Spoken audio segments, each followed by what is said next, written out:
Ce matin encore, nous demandons à l'Esprit de Dieu de nous conduire un peu plus loin dans le fleuve. Il y a des gens qui veulent nager dans le fleuve de Dieu, dans le fleuve de la bénédiction. Alléluia. Alléluia. Après cette semaine, ta vie ne sera plus jamais la même. Amen. Je voudrais saluer le pasteur Binzi, saluer toute l'équipe de leaders de ce ministère. Merci de nous avoir ouvert vos portes et de nous avoir donné l'occasion de parler à ce merveilleux peuple de Dieu. C'est une joie pour nous d'être ici. Alléluia. Alléluia. Alors, je vous apporte les salutations de toute mon équipe. Maman Béatrice et tous les autres vous saluent au nom de Jésus. Ce matin, je voudrais partager avec vous un message que j'ai intitulé « Une seule chose ». Dis à ton voisin « Une seule chose ».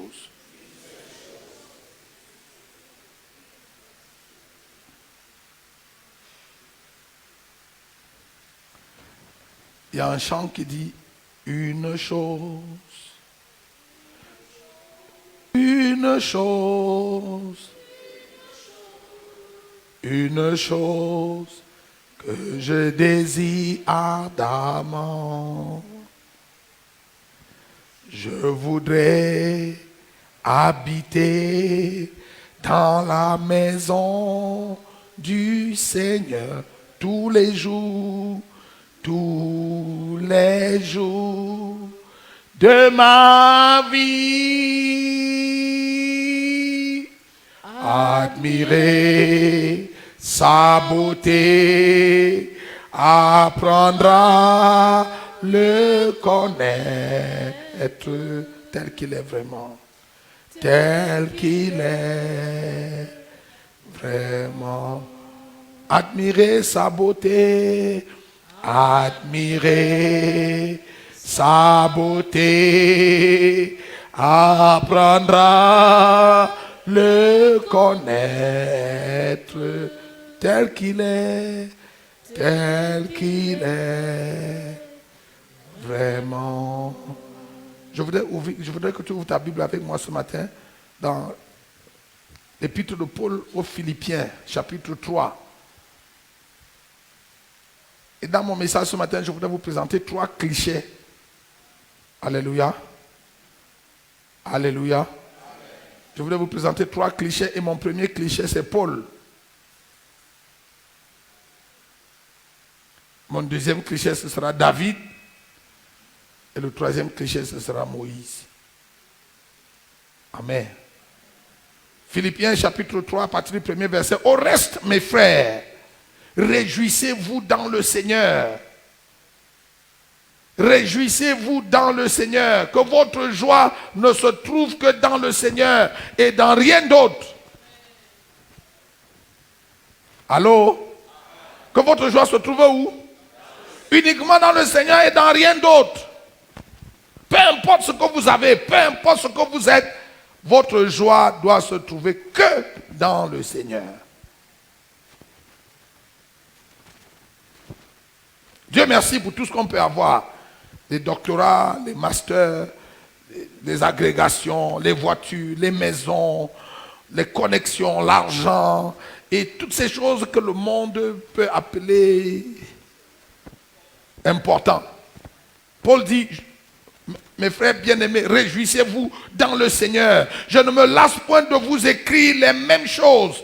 Et pour vous, cela est salutaire. Je voudrais parler à un pasteur ici ce matin. Écoutez, pasteur, ne vous fatiguez pas de prêcher les mêmes choses. En pédagogie, on dit que la répétition, c'est la mère de l'enseignement. La foi vient de ce qu'on entend et ce qu'on entend. Il faut entendre au moins 2 fois pour que la foi commence à venir. Quand on a entendu une fois, ça vous informe. Quand on entend ça 2 fois, 3 fois, 4 fois, ça reste. Alléluia. Vous savez pourquoi les peuples du Nord Cameroun, en général, mangent beaucoup de couscous? Hein? Parce que quand on grandissait, on nous a dit que la nourriture c'est le couscous. C'est pour ça que les gens d'ici, ils mangent les plantains, ils mangent le riz, ils mangent toutes les autres choses là. Ils mangent ça en attendant le couscous. Parce que quand il n'a pas mangé le couscous, il n'a pas mangé.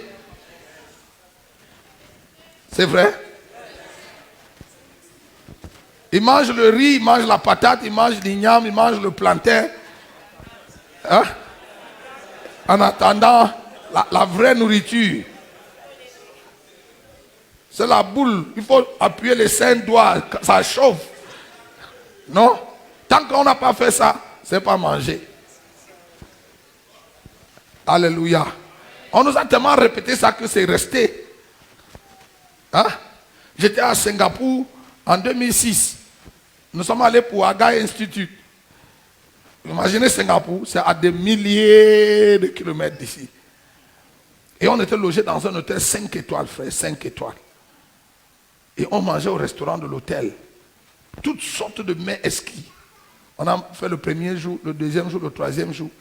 Et puis, le troisième jour, pendant qu'on sort du restaurant, je rencontre mes frères camerounais, nigérians et béninois et autres, avec qui on était dans la cohorte. Ils sont à la porte et ils causent en pidgin. Et un d'entre eux dit, ah, c'est un chop no des foyers. Et je leur demande que, what we just ate, what is it? He said, Master, leave that one. We are asking, we want chop.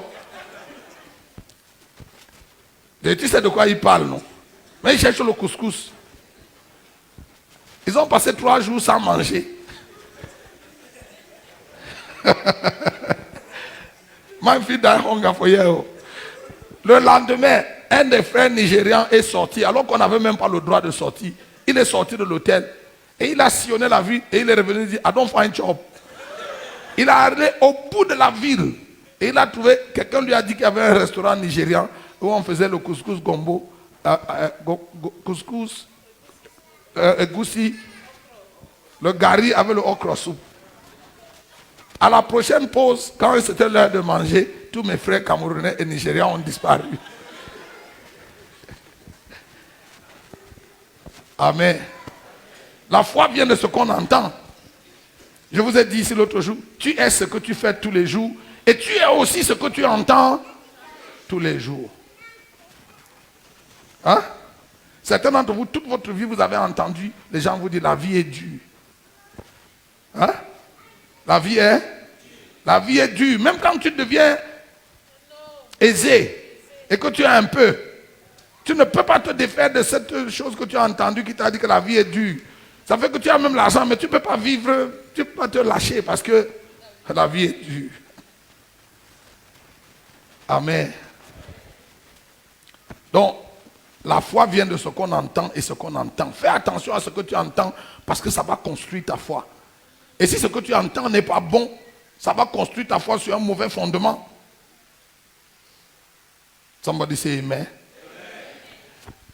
Il dit, car pour vous cela est salutaire. Prenez garde aux chiens. Prenez garde aux mauvais ouvriers. Prenez garde aux faux circoncis. Dans toutes les églises du monde, il y a ces 3 groupes de personnes. Les chiens, les faux circoncis et les mauvais ouvriers.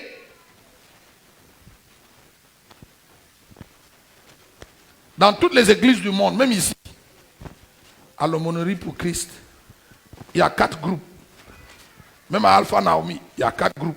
Partout, 4 groupes. Les disciples, les chiens, les mauvais ouvriers et les faux circoncis. La question ce matin, c'est dans quel groupe tu te trouves? Je n'ai pas le temps de rentrer pour expliquer comment fonctionnent les différents groupes, mais vous savez. Car les circoncis, c'est nous qui rendons à Dieu notre culte par l'Esprit de Dieu, qui nous glorifions en Jésus-Christ et qui ne mettons point notre confiance en la chair. Moi aussi, cependant, j'aurai sujet de mettre ma confiance en la chair. Si quelque autre croit pouvoir se confier en la chair, je le puis bien davantage. Moi, circoncis le 8e jour, de la race d'Israël, de la tribu de Benjamin, hébreu né d'hébreu, quant à la loi pharisien, quant aux zèles, persécuteurs de l'Église, irréprochable à l'égard de la justice, de la loi. 3 points de suspension. Regarde, dans ce texte, Paul essaye de dérouler son CV. Mais il n'a même pas fini de dire tout ce qui le concerne. Parce que vous savez que Paul était un diplômé de l'Institut Gamaliel. Et qu'en son temps, il était un érudit, un professeur parmi les professeurs, un grand savant. l'ami des souverains sacrificateurs et des gouverneurs de son temps. Alléluia. Mais Paul, dans ce texte, va abréger son CV. Parce que ce n'est pas de ça qu'il veut que vous vous souveniez. Il abrège son CV parce qu'il veut passer à quelque chose de bien plus important. Alléluia. Verset 7. Mais ces choses qui étaient pour moi des gains. Tu es avec moi?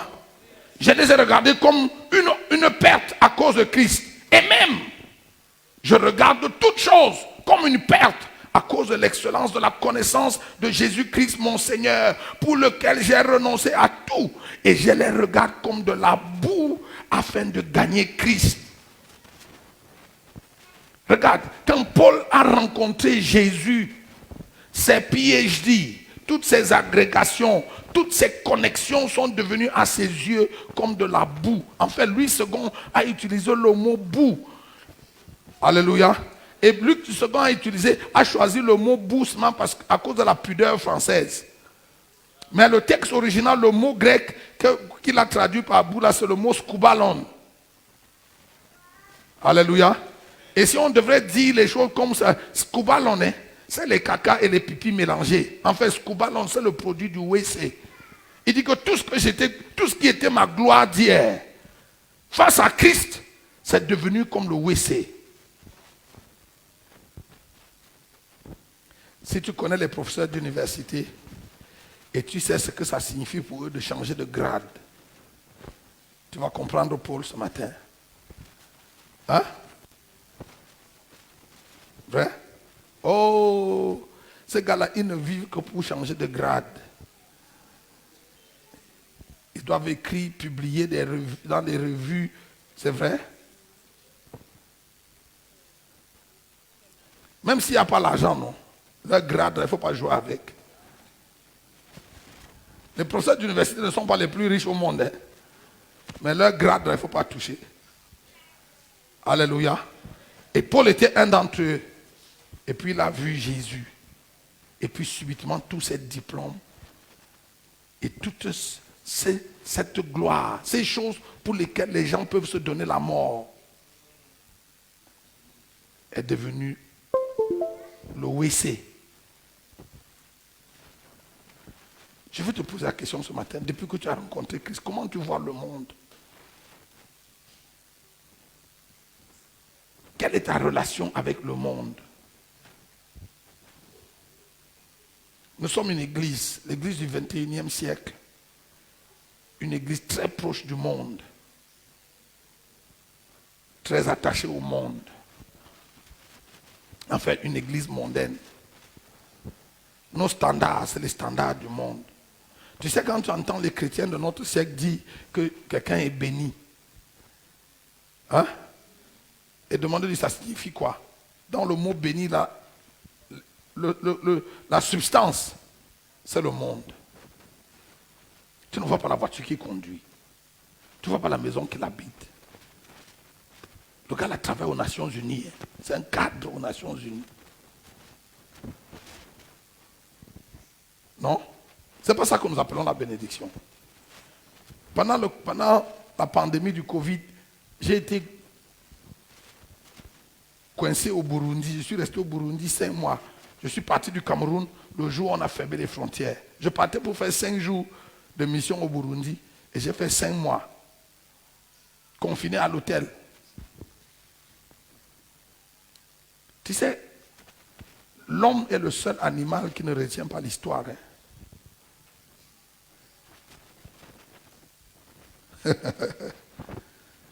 Pendant la pandémie du coronavirus, c'était comme hier, non?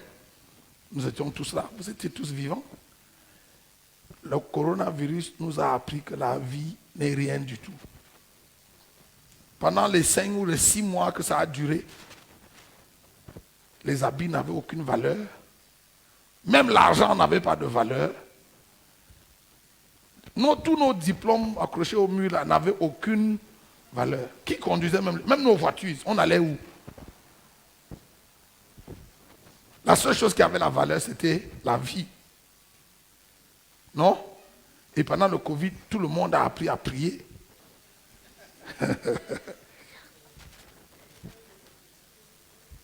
Mais tout le monde, les gens mouraient, et comme si Covid la cherchait seulement les stars. Manu Dibango est mort, tel est mort, tel ministre est mort. Mais attends, toute la vie, toute notre existence ne tenait qu'à un fil. Et les gens lisaient la Bible et ils priaient.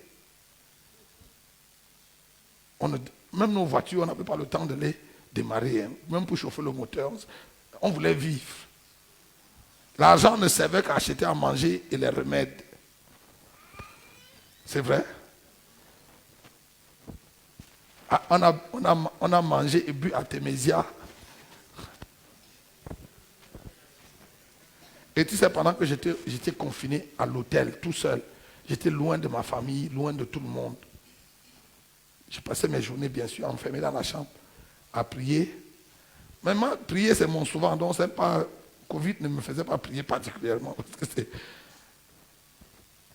un matin, le Seigneur m'a dit, je veux que tu écrives un livre. Et le titre du livre, c'est Du matérialisme à la bénédiction. Est-ce que le matérialisme, c'est la bénédiction? Si la bénédiction, c'est avoir beaucoup d'argent, non. Il vaut mieux devenir musulman. Hein.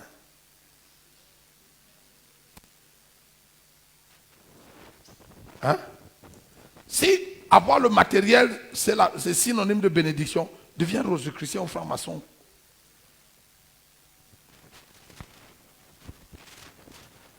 Allô? En tout cas, dans cette zone-ci, dans cette région, les plus riches, ce n'est pas les chrétiens. Dans tout le Cameroun même d'ailleurs, c'est un passement ici. Les plus riches, c'est les chrétiens. Ceux qui dirigent, ceux qui ont le pouvoir politique dans ce pays, c'est les chrétiens. Hein? Ils ne viennent pas dans vos églises, ils ne prient pas votre Dieu, ils n'aiment pas votre foi, mais c'est eux qui sont riches, c'est eux qui sont au pouvoir, c'est eux qui dirigent les affaires de la cité. Donc, si notre définition de la bénédiction, c'est avoir ces choses, ça veut dire que tu es dans le mauvais bateau. Alléluia. Donc Paul dit toutes ces choses qui étaient pour moi un des sujets de gloire, sujets de vantardise, toutes ces choses desquelles je pouvais me vanter. Quand j'ai vu Jésus, tout cela est devenu scubalon. Le WC. Mais tu sais, la plupart de nos églises sont des grands WC.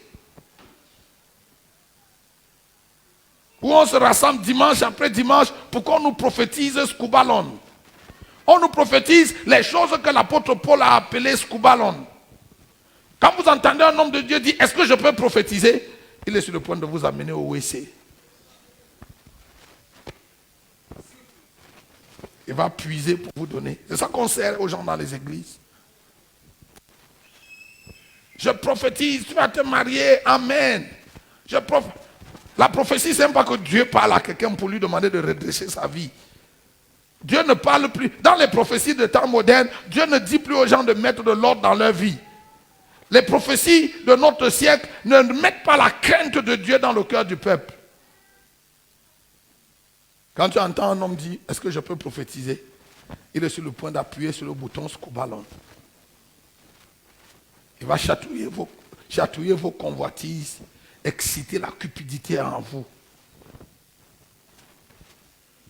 Maintenant, Pasteur Binzi, si Dieu t'a donné une parole en tant que prophète, tu n'as pas besoin de leur permission pour prophétiser. Hein? So, where did we get the can I prophesy from? Hein? Si tu dis amen, je vais prophétiser. Si c'est Dieu qui t'a dit de parler, non, parle seulement. Hein? Alléluia. Toutes ces choses qui étaient pour moi un gain, je les ai considérées comme scubalon. L'amitié avec le monde et inimitié contre Dieu. L'attachement au monde. Si tu t'attaches au monde, ton attachement au monde te détache automatiquement de Christ.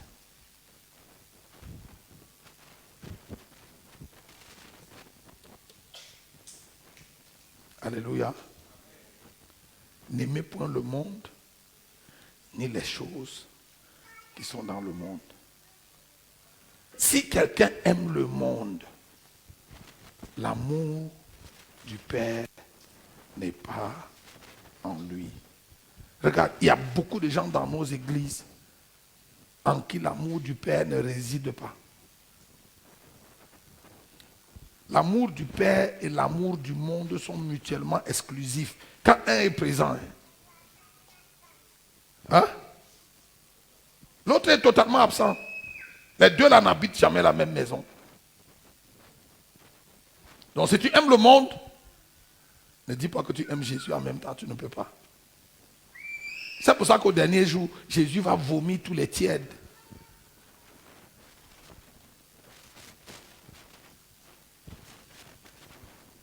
Amen. Quelqu'un va me poser la question. Ça veut dire donc quoi concrètement? Ça veut dire que... Et c'est Paul qui l'a expliqué, il dit, nous devons être ces gens, ces chrétiens qui usent du monde comme s'ils n'en usent pas. Hein? Possédant. Il dit, possédant comme ne possédant rien. Que même ceux qui sont mariés vivent comme n'étant pas mariés. Amen. Usant du monde comme n'en usant pas. Tu es riche, tu as de l'argent, mais ça ne veut rien dire. La seule chose qui a la valeur, c'est Christ. Oh, la seule chose qui a la valeur, c'est quoi? Christ. Regarde, 1 Corinthiens chapitre 1, Paul dit, ce n'est pas pour baptiser que Christ m'a envoyé, mais pour prêcher l'évangile, et ceci sans la sagesse du langage.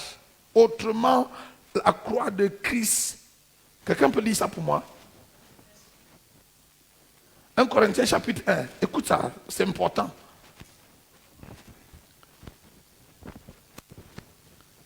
Quelqu'un a trouvé le texte?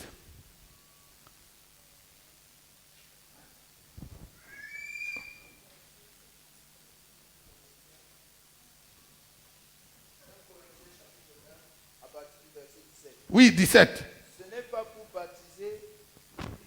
Ce n'est pas pour baptiser que Christ m'a envoyé. C'est pour annoncer l'évangile.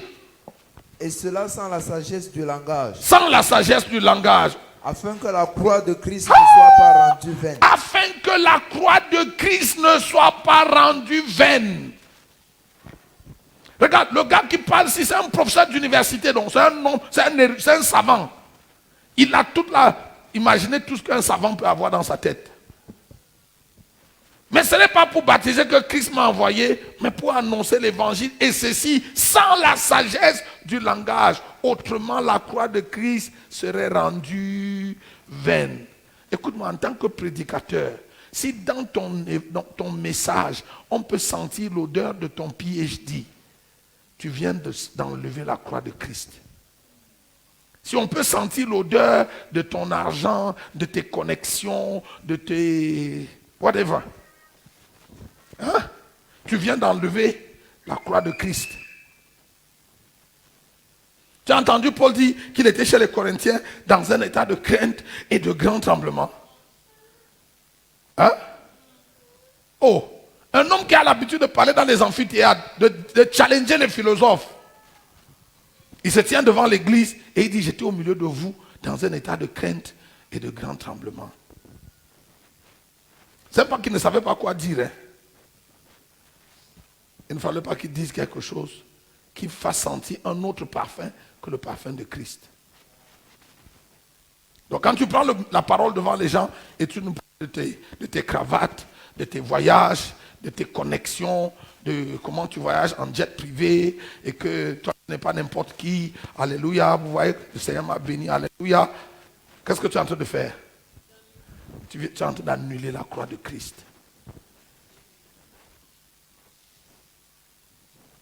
Il dit, j'ai considéré tout ce que j'étais hier, avant Christ, comme scobalone. Donc, toutes ces vantardises. Hein? Tout quoi? Toutes ces vantardises. Et toutes ces épaules carrées. Hein? Et toute cette mystification, cette whiteisation, tu sais, arrête ça. Arrête ça.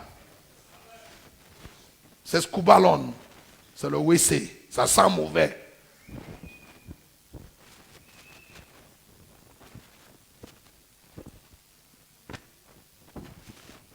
Alléluia. Regarde, il continue et dit, et d'être trouvé en lui, non avec ma justice, celle qui vient de la loi, mais avec celle qui s'obtient par la foi en Christ, la justice qui vient de Dieu par la foi. Verset 10, afin de connaître Christ. J'ai un seul objectif dans ma vie. Je veux connaître Christ. Frère, depuis que tu es sauvé, non? C'est un seul objectif. Connaître Christ.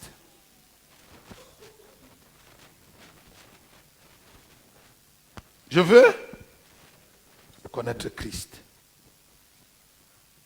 Tu sais, tous les matins, je répète à mes enfants, pour nous, vivre, c'est Christ. Amen. Pour nous, les Nyangok, vivre, c'est Christ. S'il y a le temps, on fait les autres choses. Mais s'il n'y a pas le temps, hein, c'est Christ.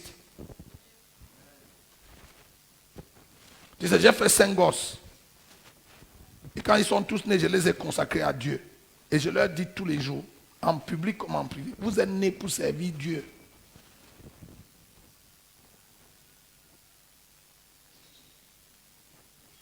Hein? J'ai consacré ma première fille comme apôtre, mon deuxième comme prophète, le troisième comme évangéliste, le quatrième comme pasteur, le cinquième comme docteur. Vous êtes nés pour servir Christ. Vous allez à l'école pour servir Christ. Hein? Maintenant, si le Seigneur permet qu'en marge de servir Christ, vous soyez médecin, ça va. Mais votre première vocation, c'est Christ.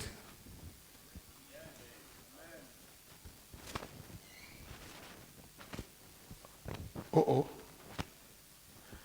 Tu sais, je peux vous parler en toute liberté ce matin, non?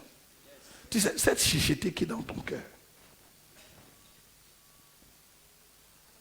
c'est la cupidité. Je vous ai montré l'autre jour, c'est l'idolâtrie. Paul a dit que la cupidité est une idolâtrie.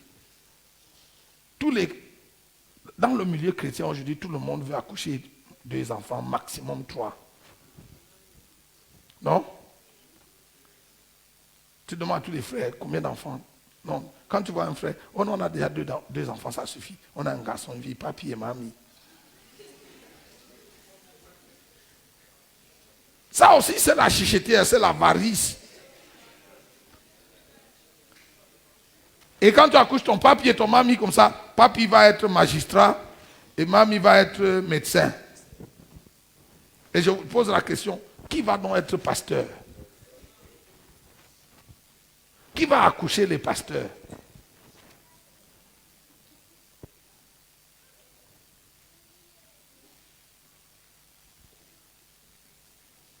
Non, vous avez pitié de nous, non? Qui veut faire le travail des gens qui comptent les offrandes, les 25. Écoute, quand même tu te maries, il faut que tu donnes une valeur éternelle à ton mariage. C'est pas seulement comme tu ne pouvais pas faire la fornication, maintenant il faut que tu te maries pour que toi aussi tu vives ta vie sexuelle. C'est pas ça. C'est quoi la valeur éternelle que tu donnes à cette union? Pourquoi tu entres dans la vie de cet homme ou bien cet homme entre dans ta vie? Pourquoi? L'intérêt de Dieu dans cette union, c'est quoi? Il faut se poser cette question avant d'entrer dans le mariage. Hein? Et puis après, vous vous dites, on va avoir combien d'enfants? Et les enfants, là, ils viennent au monde pour faire quoi? Si c'est seulement pour que tu es un médecin, et tu es un magistrat, puis un colonel, comme ça, si un jour on te provoque, le magistrat va te défendre. S'il y a des problèmes, le colonel va prendre son arme. C'est de l'égoïsme. Tu ne penses qu'à toi, tu es riche pour toi seul et pas pour Dieu.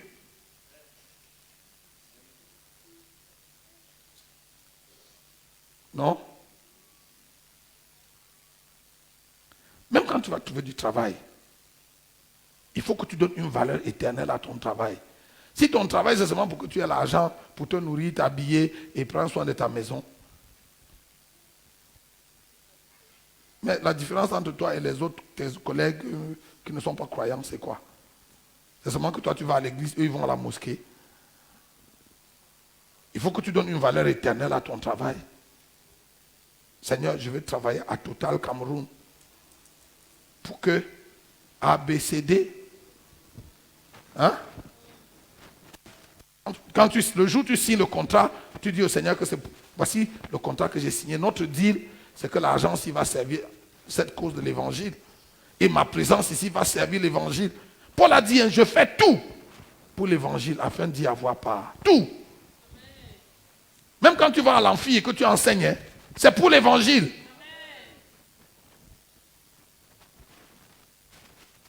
Si tu ne vis pas pour l'évangile, si tu ne fais pas tout pour l'évangile, tu es un cupide.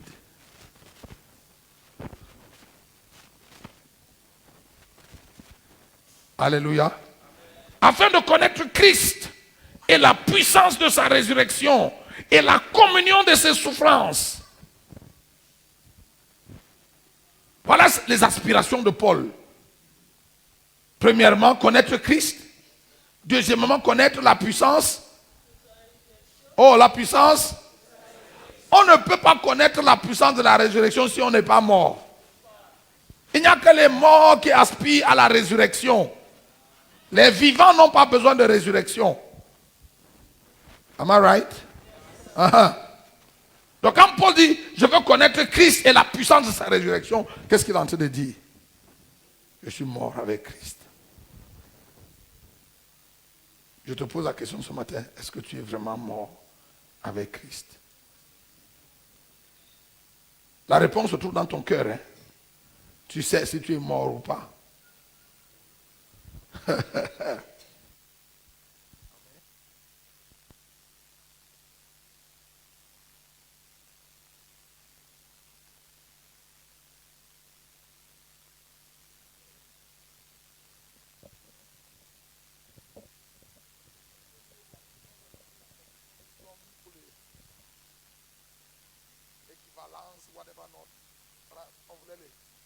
On voulait les originaux des diplômes. Non, vous savez ce qu'on fait? Il fallait apporter tout.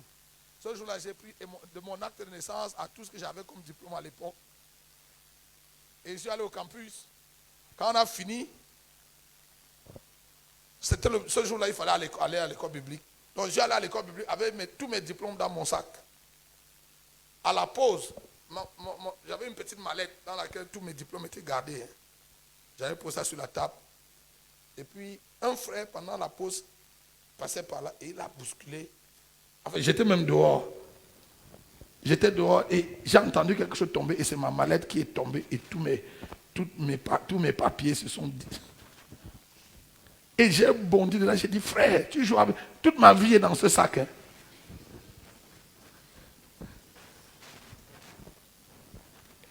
Une de nos enseignantes était non loin. Elle m'a entendu dire ça au frère. De toute façon, j'ai ramassé les papiers là et les... Ouais, ça, même l'adoration, on n'adore pas comme ça. J'essuyais mes papiers, mon probatoire, mon bac, mon BPC. Et puis quand j'ai fini, j'ai tout rangé. Elle m'a appelé. Elle m'a dit, what did I hear you say? J'ai dit que, maman, il joue avec mon sac là, c'est toute ma vie qui est là-dedans. Elle m'a dit que ta vie ne peut pas être dans un papier. Ta vie est dans un papier. À l'époque, frère, je savais que Dieu m'avait appelé, mais je n'avais pas encore répondu à l'appel. J'étais encore étudiant avec tous les rêves de... Et puis moi, mon rêve, c'était qu'après l'université, je vais à l'EMIA. Je voulais être militaire. Oh mon Dieu.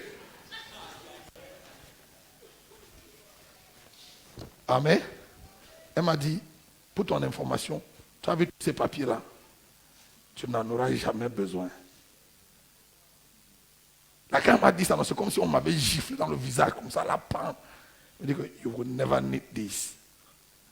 Because your life has nothing to do with this. Oh, mon Dieu. Le seul papier que j'utilise, c'est mon acte de naissance quand je dois faire les passeports ou les cartes d'identité. Tous les autres, ceux que j'ai eu à l'université, ils sont restés là-bas, je ne suis jamais allé les prendre. I don't need them. Tu ne peux pas attacher ta vie à un papier, fût-il le diplôme le plus élevé. Pour nous, la vie, c'est Christ. Ta vie n'est pas attachée à ton diplôme, ta vie est attachée à Christ. Tu n'as jamais vu des gens qui ont fait droit jusqu'à... Et puis maintenant, ils font un job qui n'a rien à voir avec le droit. Hein? Ou bien tu as fait géologie minière, tu es un géologue, et puis le Seigneur te donne un job qui n'a rien à voir avec les roches et les granites. Et tu gagnes ta vie et tu es tranquille, et tu vis normalement. Je veux connaître Christ et la puissance de sa résurrection. C'est-à-dire, je suis mort avec Christ. Écoute, Paul veut connaître la communion de ses souffrances.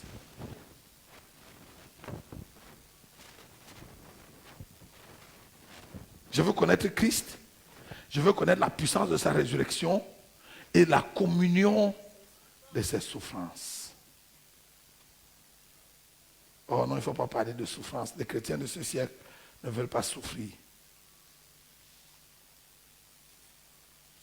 Quand il pleut comme ça, il y en a qui ne viennent pas à l'église. On ne va pas entrer sous la pluie pour aller prier Dieu. Même s'il prie dans ma chambre, Dieu ne va pas entendre. Allô? La communion de ses souffrances en devenant conforme à lui dans sa mort pour parvenir, si je puis, à la résurrection d'entre les morts. Ce n'est pas que j'ai déjà remporté le prix ou que j'ai déjà atteint la perfection, mais je cours pour tâcher de le saisir, puisque moi aussi j'ai été saisi par Jésus-Christ. Frère, je ne pense pas l'avoir saisi, mais je fais... Je fais combien de choses? Et la chose que je fais, c'est quoi? Hein? Je fais une chose. Regarde ta Bible. La chose que je fais, c'est quoi? Oubliant ce qui est derrière moi. Qu'est-ce qui est derrière moi? Scobalon. Oubliant les amphithéâtres, oubliant ma gloire du passé, oubliant mes connexions, oubliant mon statut social, oubliant mon argent, oubliant mes relations, oubliant le nom de ma famille, oubliant toutes ces choses pour lesquelles tu te donnes tant de peine, oubliant tout ce qui est derrière moi et me portant vers ce qui est en avant, je cours pour remporter le prix de la vocation céleste. Alléluia. Dans la vie de Paul, il ne faisait qu'une seule chose. Courir vers Christ.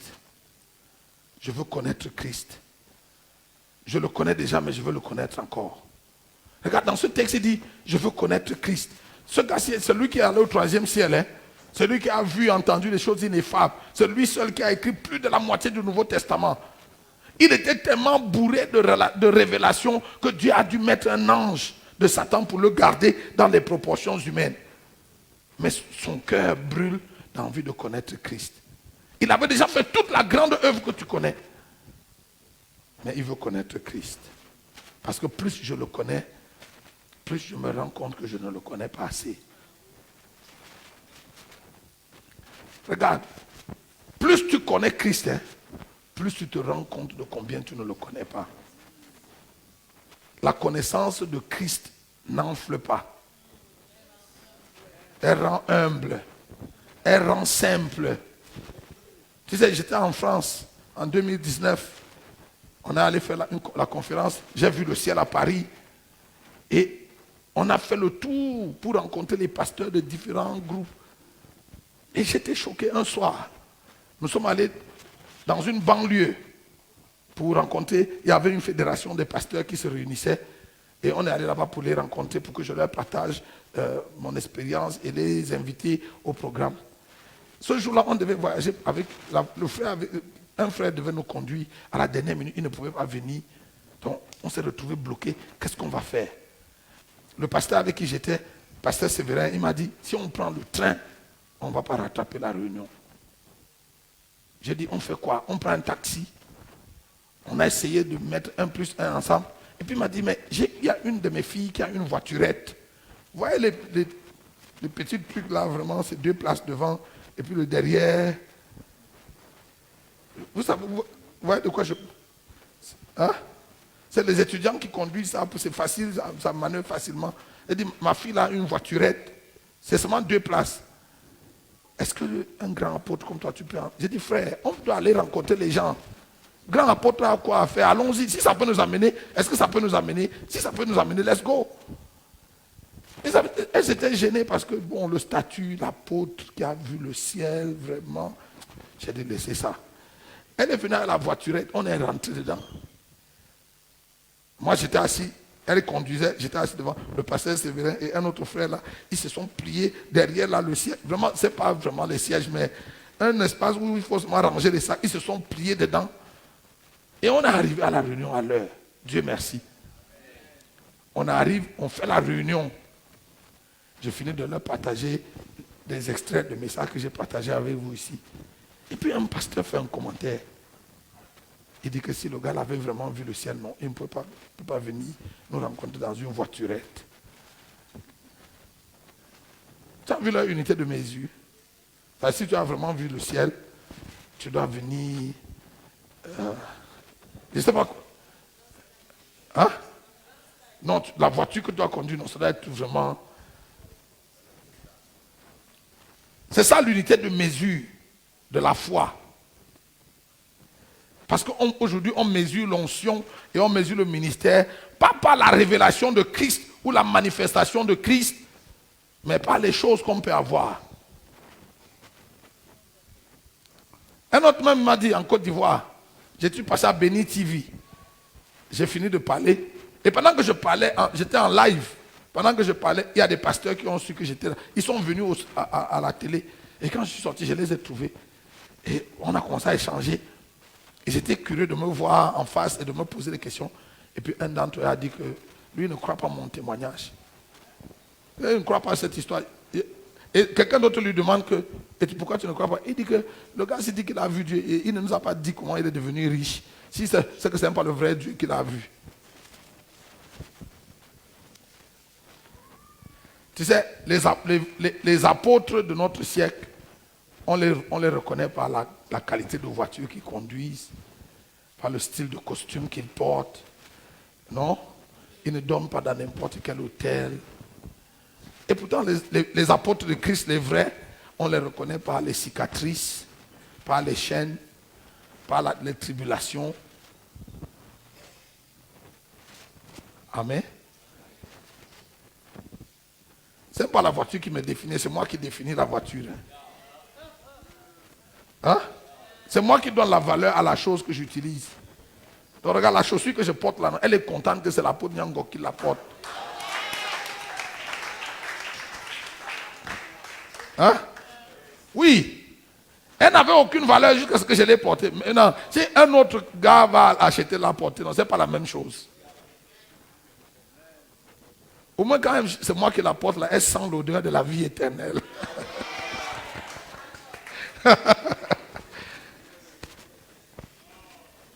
Hein, ma soeur? Regarde, le pagne que tu portes là, il est content que c'est toi qui le portes. Tu sais pourquoi? Parce qu'au moins tu l'amènes à l'église. Il ne va pas en boîte de nuit, il ne va pas dans les choses sales. Amen. Et il dit que non, si j'avais vraiment vu Jésus, c'est que ce n'est pas la voiturette là que je conduis. Je lui dis, qui parle d'argent? Êtes-vous si païen? Paul dit, j'ai fait une chose, oubliant ce qui est derrière moi. Regarde, le Paul sien, après qu'il ait rencontré Christ, le restant de sa vie, c'était les naufrages, la bastonnade, les chaînes, la prison, le péril, la faim, la nudité. Tu sais que Paul a connu la nudité. Hein? Oh. Oui, frère. Le gars, c'était professeur d'université. Il était l'ami des rois. Donc, tu peux imaginer son train de vie avant Christ. Regarde, quand on te dit que Paul était fabricant de tentes, hein, c'est comme si on te dit que le professeur Jacques Famdou, non, le professeur Emmanuel Pondi, grand professeur des universités, non. On te dit qu'il a rencontré Christ, maintenant il lave les voitures en Vogada. C'est exactement à ça que ça correspond. C'est-à-dire que le professeur Pondi, directeur de l'IRIC, secrétaire général de l'université de Yaoundé 2, ainsi de suite, non, vice-recteur, aujourd'hui recteur de ICTU, non, que maintenant que Jésus lui est apparu et il a abandonné les amphithéâtres. Maintenant, il lave les voitures en Vogada pour susciter l'argent pour aller prêcher. C'est ça, Paul.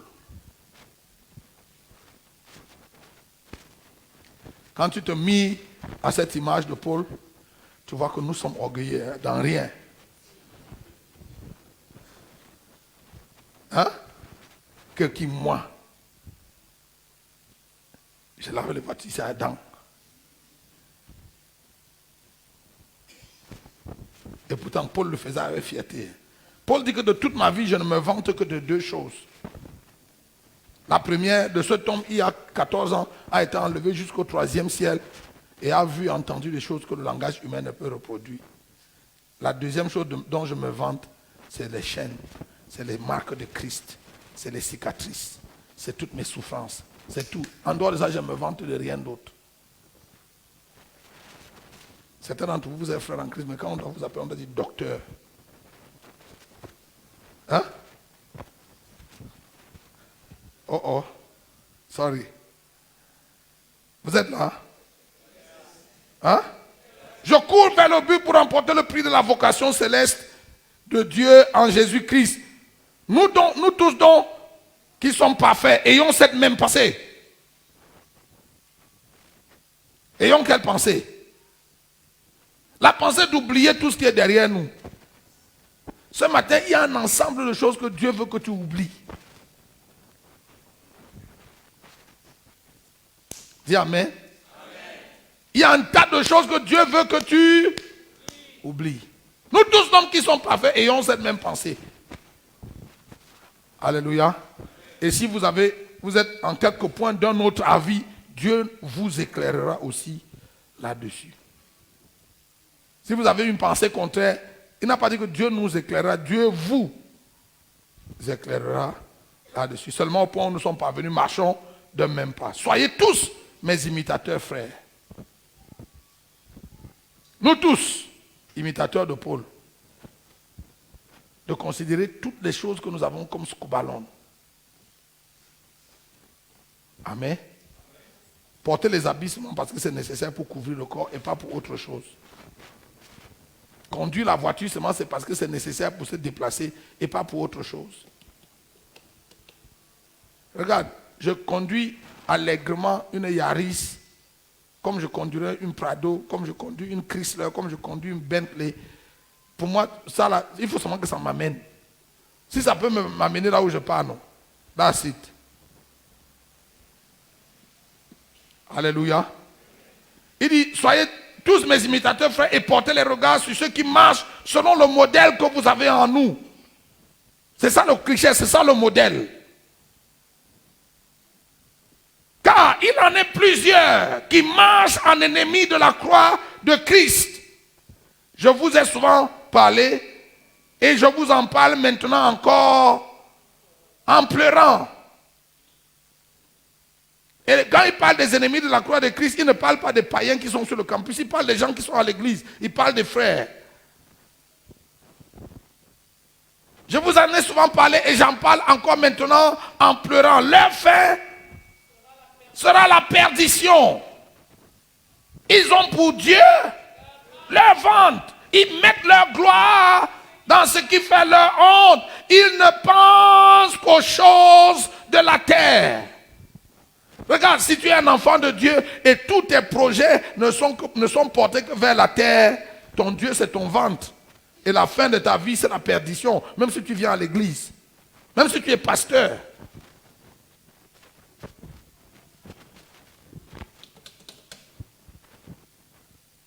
Amen. Je vous l'ai dit tout à l'heure. Hein. Quand tu deviens chrétien, un vrai, tu ne vis plus pour toi-même. Regarde, la seule définition de la vie chrétienne, ce n'est plus moi qui vis, c'est Christ qui vit. Ça veut dire que je n'ai plus de projet pour moi-même. Les projets que j'ai, c'est les projets de Christ. Amen. Leur fin sera la perdition. Ils ont pour Dieu leur ventre. Ils mettent leur gloire dans ce qui fait leur honte. Ils ne pensent qu'aux choses de la terre. Mais notre cité à nous est dans les cieux. D'où nous attendons aussi comme Seigneur, comme Sauveur, le Seigneur Jésus-Christ, qui transformera notre corps d'humiliation en le rendant semblable à son corps de gloire par le pouvoir qu'il a de s'assujettir toutes choses. Amen. Paul dit, je fais une chose, oubliant ce qui est derrière moi. Et c'est ça que je veux que tu fasses ce matin. Je me porte vers... Quand je regarde devant moi, je ne vois qu'une seule chose. Christ. Plaire à Christ. Amen. Et si plaire à Christ va faire que tu deviens un jour recteur de l'université de Ngaoundéré, gloire à Dieu. Mais ça, plaire à Christ aussi peut faire qu'un jour il te dit, arrête tout ton travail à l'université et je t'envoie à Sambo Labo, ou je t'envoie à Touboro, pour que tu ailles évangéliser dans les brousses là-bas. Et que tu sois capable de dire, oui Seigneur, je quitte les amphithéâtres avec joie pour aller dans cette brousse. Apôtre, il ne faut pas parler comme ça, tu peux donner de mauvaises idées à Dieu. C'est comme ça que quelqu'un m'a dit un jour. Que papa, quand tu parles comme ça, là, tu peux donner de mauvaises idées à Dieu sur moi. Amen. Donc, mon premier cliché ce matin, c'est Paul. Mon deuxième cliché, c'est David. Je vais essayer d'aller vite. Je conclue. Regarde, David. Tout le monde sait que David, c'était l'homme selon le cœur de Dieu, non? Hein? La question ce matin, c'est qu'est-ce qui a fait de David l'homme selon le cœur de Dieu? J'ai entendu des prédicateurs dire que c'est parce que David était un chantre agréable à l'Éternel. C'est bien, c'est vrai que David était un chantre agréable à l'Éternel, un grand adorateur, mais ce n'est pas ça qui a fait de David l'homme selon le cœur de Dieu. Encore que, pour ton information, j'espère que tu sais qu'au temps de David, David n'était pas le plus grand chantre. Hein? Élie, au temps de David, il y avait les fils d'Azaph. Il y avait les Yedoutoun et les Yeshurun qui étaient des chantres voyants. Ils étaient chantres prophètes. Tous les psaumes là n'ont pas été écrits par David. Hein. J'espère que tu sais ça. Même si on appelle, quand on dit le psalmiste, on dit que c'est David, mais ce n'est pas lui qui a écrit tous les psaumes. Il y a certains psaumes, on dit de David. Non? Il y a des psaumes qui sont les psaumes des fils d'Azaph et d'autres personnes qui ont écrit. On a seulement dit psaume de David, comme c'est le roi, non? On lui donne l'honneur, mais ce n'est pas lui. Ce n'est pas lui qui a tout écrit. On lui donne tous les points. Amen. David n'était pas l'homme selon le cœur de Dieu parce qu'il était psalmiste ou chante. Certains ont dit que David était l'homme selon le cœur de Dieu parce que c'était le premier homme à penser à construire à Dieu une maison. C'était bien qu'il ait pensé de construire à Dieu une maison, mais ce n'est pas ça qui a fait de lui l'homme selon le cœur de Dieu. La chose qui a fait de David l'homme selon le cœur de Dieu se trouve dans Somme 27, verset 4. Somme 27, 4, David dit, je demande à l'Éternel une seule chose. Regarde, David a réussi à résumer tous ses sujets de prière en un seul. Je demande à l'Éternel combien de choses? Et cette chose, je la désire ardemment, je la désire de toutes mes forces. Je peux tout donner pour avoir cette seule chose. Et la seule chose là, c'est quoi? Hein? Habiter toute ma vie dans la maison. Votre Bible dit maison, mais ce n'est pas la bonne traduction. La bonne traduction ici, ce n'est pas habiter dans la maison. Quand on dit maison, les chrétiens pensent qu'on parle de 4 murs du temple. Non, à l'époque de David, il n'y avait pas de temple. Il n'y avait pas encore de temple, il n'y avait pas de maison qui était construite, qui était une maison de Dieu. Donc ce n'est pas la bonne traduction. La bonne traduction dirait habiter dans la présence du Seigneur. Amen. David aimait la présence de Dieu plus que tout.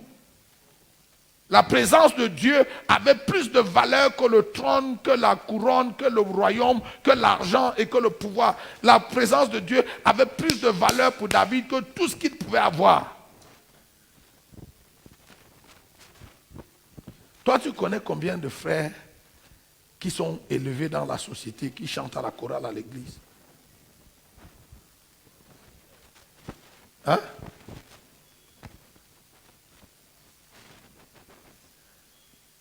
Il y a que les Elsa comme ça qui sont... Tu es ingénieur, non?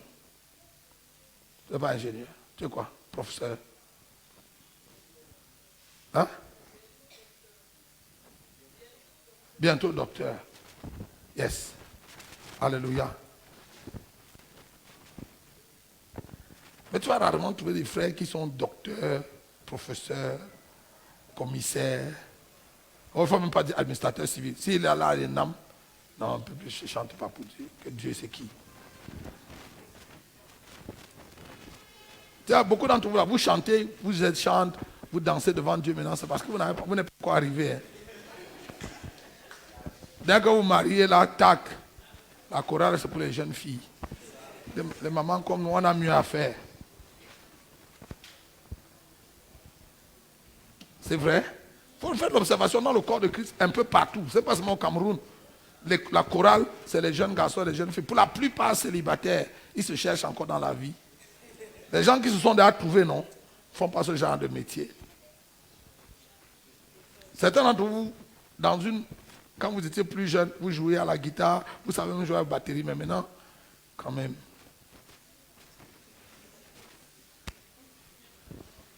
Ce n'est plus n'importe qui, tu ne peux plus faire ça. Mais moi, je vais chanter comme ça que les Élis sont où? Mais pas David, hein? David, il était roi. Quand il venait à l'église, il ne demandait pas d'être assis avec les pasteurs. Il était assis là-bas. Frère, le roi, il vient à l'église et il ne demande pas d'être assis sur une des chaises blanches ici. Bon, il est assis là-bas, à côté d'Élie, avec sa guitare. Et il attend son tour pour chanter son psaume à l'Éternel. J'étais dans la joie quand on m'a dit, allons à la maison du Seigneur. Il dit, je me souviens avec effusion de cœur, quand je jouais à la guitare, à la harpe, et montant à la maison de Dieu, au milieu des chantes. Le roi, hein? Je ne parle pas du président de la République, on vote 5 ans après, on l'enlève. Il est roi jusqu'à sa mort. Hein? Quand la présence de Dieu apparaît, il danse plus que tout le monde jusqu'à laisser tomber sa robe. Toi, tu n'as pas encore la licence, tu te comportes déjà. On dit qu'à acclamer le Seigneur. Tu n'es rien, tu n'as rien, tu n'as encore rien, tu es seulement encore étudiant. Mais quand on dit danser pour le Seigneur, hein? Au chant-uni, on appelle ça la danse un carreau. Tu connais la danse un carreau, non? C'est-à-dire que tu regardes le carreau aussi là. C'est ça. Tu ne sors pas de ton carreau, tu restes tu danses la danse un carreau. Parce que comment un grand comme moi, je peux danser jusqu'à faire comme ça là devant Dieu.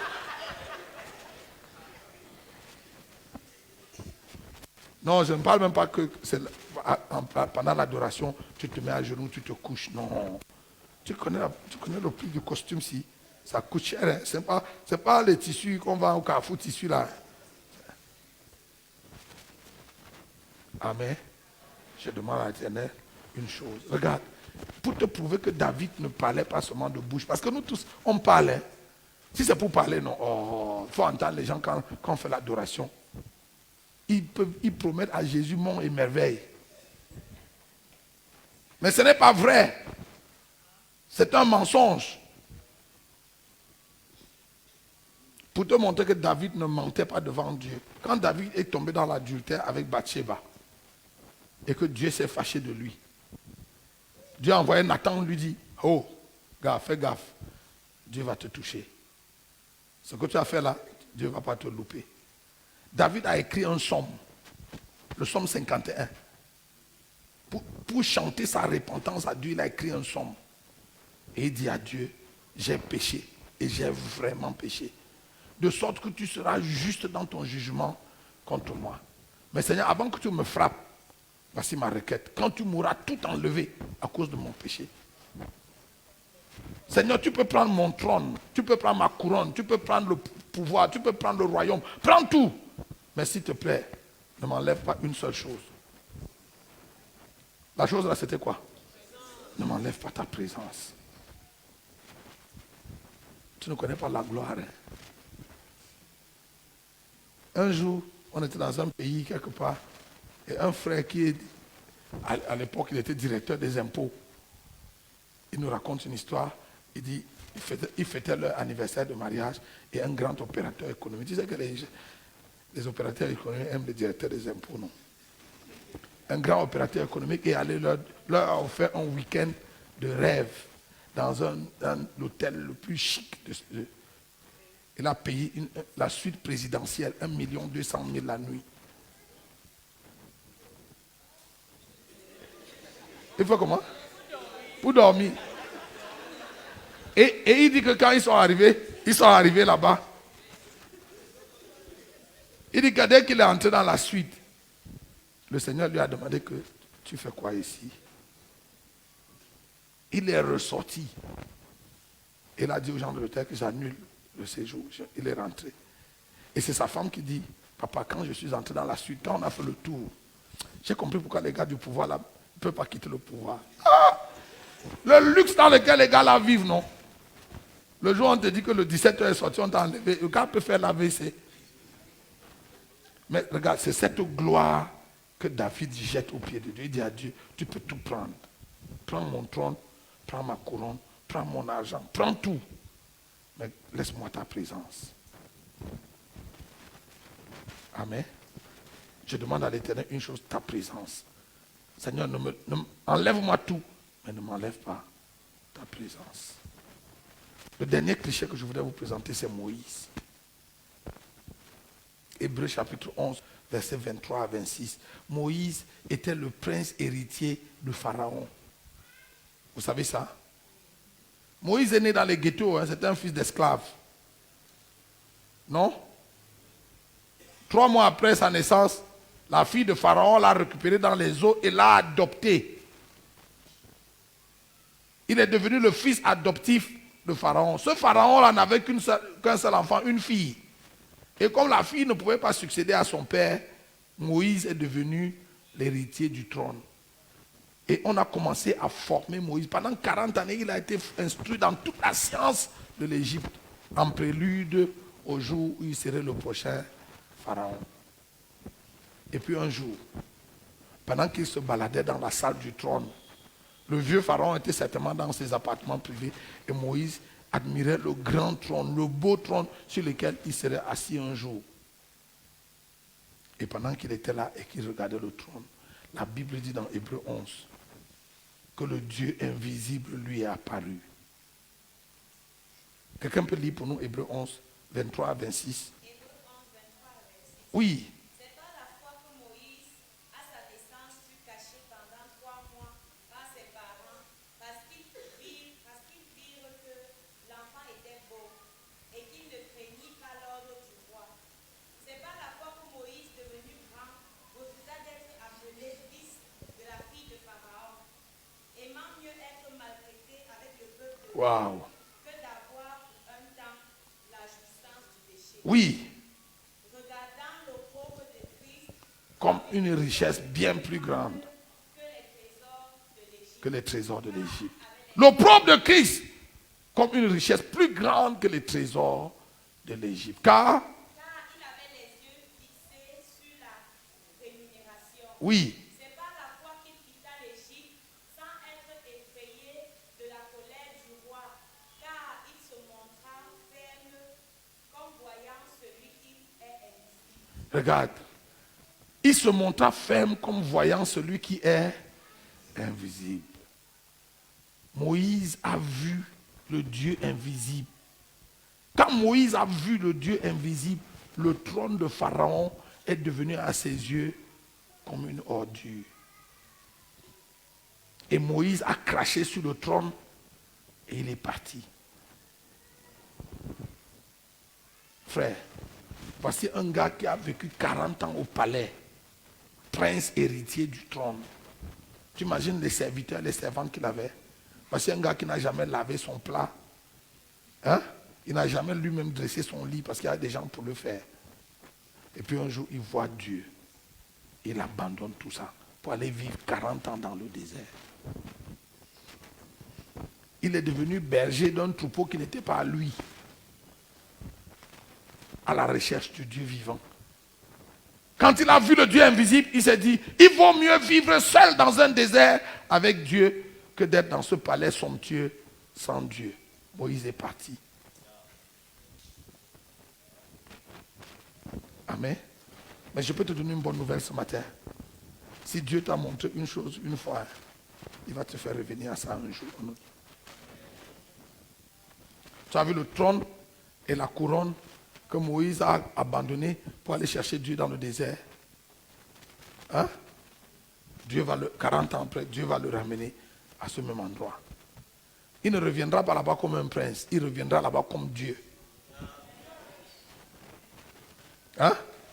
Il reviendra comme Dieu. Il dit, je ferai de toi Dieu pour Pharaon. Amen. On peut se mettre debout ce matin. Je demande à l'Éternel combien de choses? Une chose. Quand tu penses à ça, à ce message, tu vois que ton cœur est encombré de trop de convoitises. Alléluia. Je veux qu'on fasse un exercice ce matin. Ceux qui ont déjà voyagé en avion, quand vous prenez un avion dans la nuit et qu'on est sur le point de décoller, le capitaine va vous dire, nous allons éteindre toutes les lumières dans la cabine. Non? Pourquoi? Parce que les réacteurs ont besoin de toute l'énergie pour porter l'avion dans les hauteurs.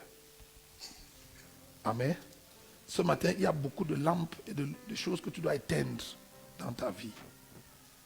Parce que tu ne peux pas monter avec Christ tant qu'il y a toutes ces choses-là. Hein? L'avion a besoin de toute l'énergie. Donc, on va éteindre, on va diminuer les lumières dans la cabine pour que les moteurs aient suffisamment de force pour monter.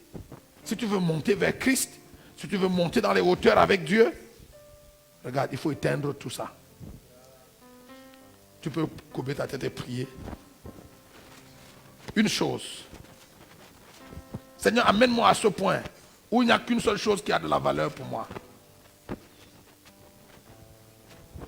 Amène-moi à cet endroit où il n'y a qu'une seule chose qui compte pour moi.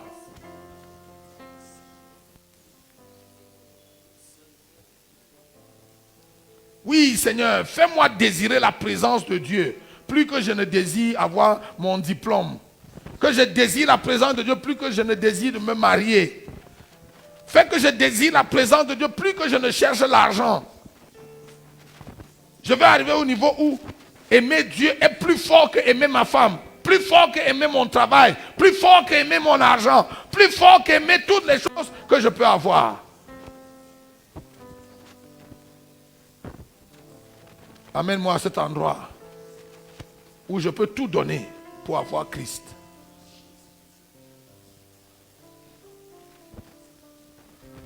Les chrétiens de notre siècle donnent Christ pour avoir les choses. Mais c'est le chemin inverse. Seigneur, amène-moi à l'endroit où je peux tout donner, je peux tout laisser pour avoir Christ.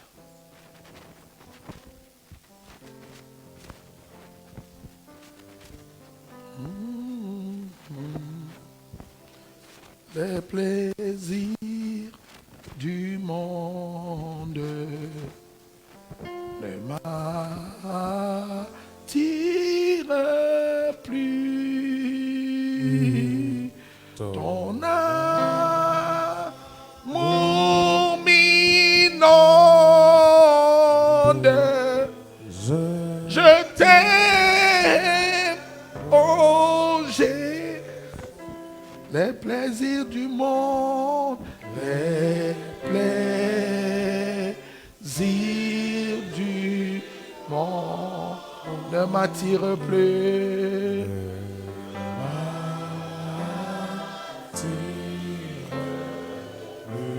Ton amour m'inonde, ton amour m'inonde, je t'aime, oh Jésus. Seigneur, ce matin, je te dis merci pour le privilège de porter ta parole à ton peuple. Je te demande, Seigneur, de circoncire nos cœurs. Sanctifie-nous par ta vérité, ta parole est la vérité. Le Seigneur Jésus a dit à ses disciples, vous êtes purs par la parole que vous venez d'entendre. Laisse que la parole que tu viens d'entendre ce matin te sanctifie, te sépare des attraits de ce monde, de la convoite, du train de ce monde. L'apôtre Paul l'appelle le siècle présent. Oui, Seigneur, délivre-nous de l'influence, de l'impact, de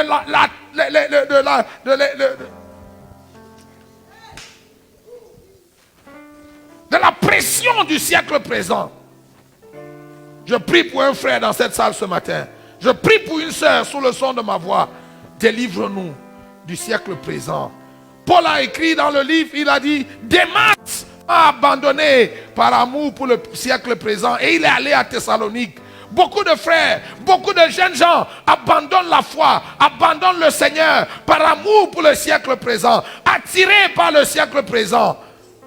Seigneur, ce matin, laisse que l'épée de ton esprit, l'épée à double tranchant, nous circoncis nos cœurs.